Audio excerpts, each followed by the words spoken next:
What's up guys, and welcome to Void of Dust Gaming, your channel for fresh Arena of Valor content.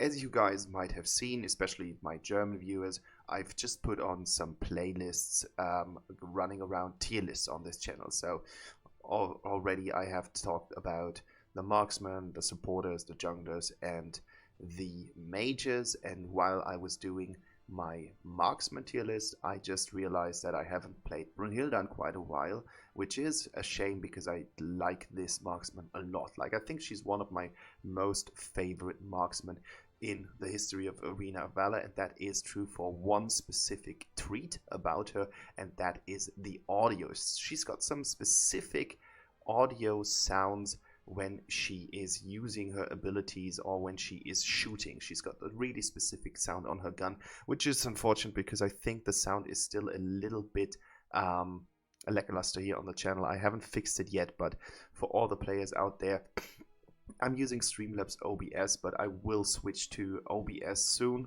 I'm about to download the whole kit, and I just hope that this resolves the problem, because Streamlabs is kind of developing in a direction that I don't really want to support anymore, and therefore we're going to start with a new kind of audio and video capturing device here. So hopefully this is going to change. But enough talk about the techniques and all that sorts of things. What really matters is Brunhilda's build, and as you can see, I'm playing a stable build that I have been using on Brunhilda quite a lot, but I haven't played her in the current meta. Therefore I'm always trying the common build, and then I think about what to change after I just figured out how the new champion or the old champion plays in the new meta. So this is basically on a little bit attack speed side. Of course, we've got the crit enhancement with the Sanctity here, which is a really important item in my build because we are going to focus on the crits, and this is going to continue in my Arcana setup. So as you can see, we've got the crit assassin build that is 10 times atrocity to enhance our critical chance here. We are using the movement speed and the attack speed coming from Guerrilla, which is important. The attack speed plus 10% is quite huge. That means we are going to fire more often, and therefore we've got a higher chance to inflict critical wounds, and I'm using Skewer for this lovely armor pierce. In the enchantment section, I went with the old build, which is running the core enchantment endless cycle. Of course, alchemy is quite popular on marksman right now, but I wanted to use this build. As I said, this is kind of the build that I've been using in the old meta, therefore I wanted to try out the old build in the new meta. As you can see, we've got enhanced restore as well as gunslinger here.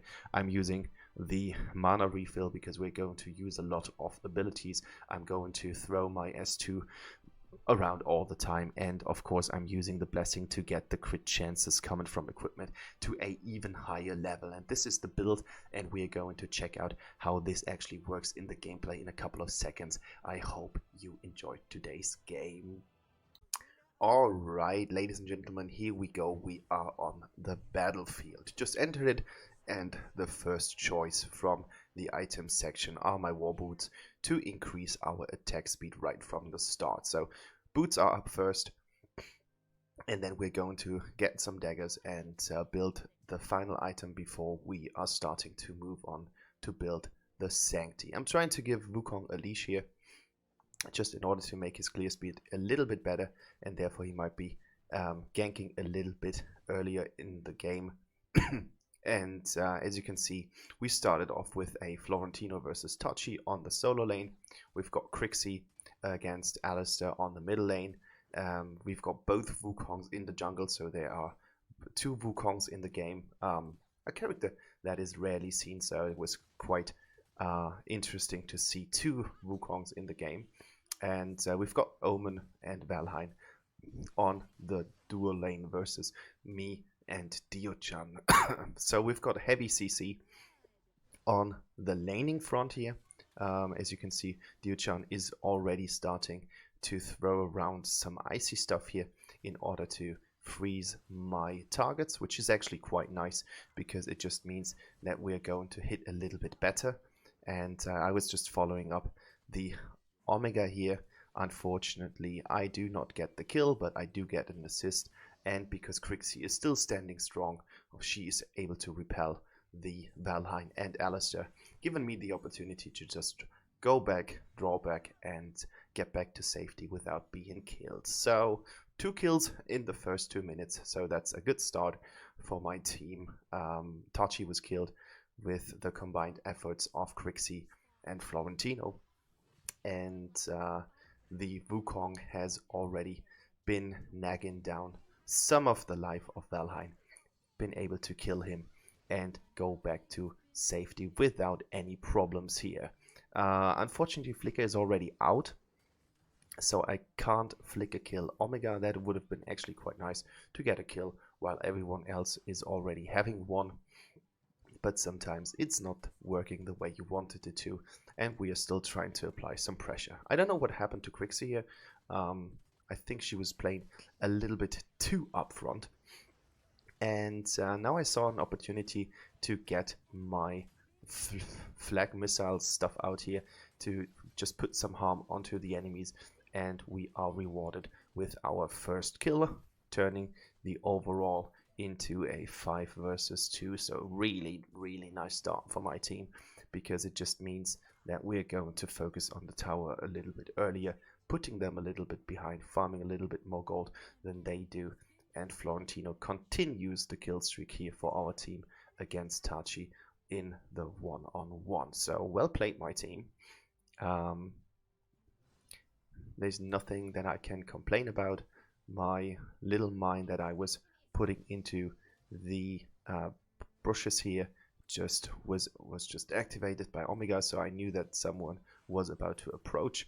And what I really like about Brunhilda is that every single time she starts to stack up, because she hits something with normal attacks, she's both increasing the attack speed as well as the critical chance. So that's really complementing the build that we've already put together. Unfortunately, Dio-chan is just pushing around, or like dishing around too much damage here. But again, we are on the heels of Omega, and this time we are able to kill him, boosting our score to 8 kills after 4 minutes. So this is really a slaughter for the enemy for us against the enemy team. That's the way I need to put it. So we are about to get the first Abyssal Dragon here, double kill for Wukong. Oh my goodness, that's so painful for the enemy team. And because they are all dead, we score the first objective here with ease. Wasn't contested at all, so pretty easy time for us here. Omega is again starting to roam into us, trying to play really aggressive here, and I think it's not turning out too well, because as you can see, we've got the next kill here with the barrage, and yeah, he's just playing too crazily offensive. It's not really helping him out, and Valheim is just about to hug the tower, because there's nothing that he can do against the combined forces of Dio-chan and me. She's freezing him on the tower, and if he is playing too offensively, he is just going to get the forces from me. I thought about flickering in, but that would have been causing another tower shot to hit me, and I didn't want to risk here the potential to get the tower, because we've still got some mana on Dio-chan, we've got some mana on myself, so we still got the full offensive potential, and there is no need to be too aggressive, because we can still use the time to farm. Again, Omega is using his ult, being super aggressive. I mean, with the combined approach, combined is a new word that I've learned, obviously, with the help of Alistair and Alistair's crowd control mechanics, it's actually quite nice, because you can push someone into the templates that Alistair is putting down. So another bloodbath for Wukong. It's really working well for this kind of champion against the enemy team. They don't really have anything that they can put against Wukong here, and we are already on 15 kills, and the counter is working in our favor. So another ultimate here. Unfortunately, I just got assists, no kills for myself here, but it doesn't matter, as this is a team effort. And whilst you can't really see the capabilities of Brunhilda, you just see how well a game is evolving if the one team is playing with each other and the other team is basically completely confused and they just have to defend themselves a little bit headless, a little bit uncoordinated. And here we go again. This is the ult is just crazy. If they are about to retreat and try and get back from the tower, just activate your ultimate and fire towards them. Even if you can't kill anyone, they will be receiving so much damage that they can't defend the tower anymore, and your team will have an easy time to approach the tower and eventually break it down in the best possible outcome. So we can't help this dude. It's just impossible. We just can't help Omega. I think at the beginning of the game, this kind of aggressive playstyle would have worked a little bit better. It actually can give you headaches if the Omega is playing well with the marksman, but in this case, I think the coordination was a little bit miscommunication here, and therefore Omega was most of the time being a little bit too upfront, while Wellheim wasn't willing to contribute, and therefore it wasn't the perfect match. I think the Dio-chan Brunhilda match was a little bit better, just because of the crowd control that she is bringing to the table. And now I just tweaked my build around and thought about buying Blitzblade just to get a little bit more of attack speed increase, because we've got so many soft targets that the more attacks in short amount of time is just going to be beneficial over the items that I have picked for the normal build, where you would have some tanks, where you would need some crazy damage coming from Fenrir's. And here we go. I mean, yes, the approach was actually there, but he set the one spell way too early, giving me a good chance to just jump his attack with Flicker, or just to avoid his attack with Flicker, and being completely lethal, killing him out of the game. Unfortunately, that didn't work out. I wanted to go into ult mode and just put one bombard into Wukong, so now we have to deal with one kill on our result page, but I think it's still okay, because we have 5 deaths in total, 24 kills right now in total in the team, and I would say this is a really nice outcome, especially for a ranked match. I think that was a ranked match. I'm quite curious what I'm going to put in the title, because it's kind of, I mean, that's like a complete stomp, and it's not even funny. So another kill for me, evening it out on 619. So 15 kills from the total 26 hours, and I mean, the Alistair is already lolling around, so I think they kind of know that they're about to lose the game if nothing spectacular happens and we completely throw it. I mean, there goes Wukong. I don't even know what I'm doing there, but I was just, it didn't matter. I just didn't care at this point. I think I wanted to position myself into ult mode, really get that Wukong, but as you can see, Dio-chan is our support and she's sitting on 5-0. That's crazy.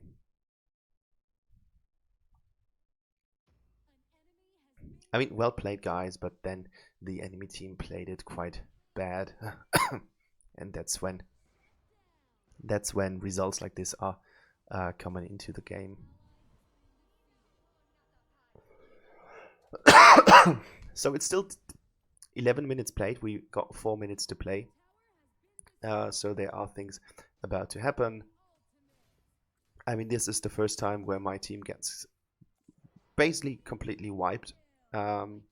So it's now my turn to defend our base, but I just wanted to get a little bit more gold in order to get the next item.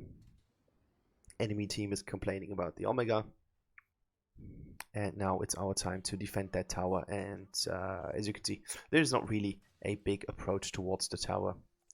So the enemy team was successful in dealing with one tower, and on the other side of the battlefield, they just have 2 towers themselves. And there is another kill for our lovely Dio-chan. I do get another kill because of my abilities. Florentino is sitting at our base, and this might just be one of the situations where enemies could actually turn the tide of the battle, but then they need to put everything in it. Like, you really need to force it. Then you just can't start dealing around with things. Now they're chasing Wukong. I mean, that's not the strategy if you want to win the game. The strategy would have been to completely focus on that middle tower, put all forces on getting so much tower in the mid lane as possible, and then retreating as soon as my team would start to revive. But as you can see, Wukong is still alive, so that's how bad their situation is. He was the only character living. So we're stacking in another kill. I mean, thanks for that. That was like a complete kill steal.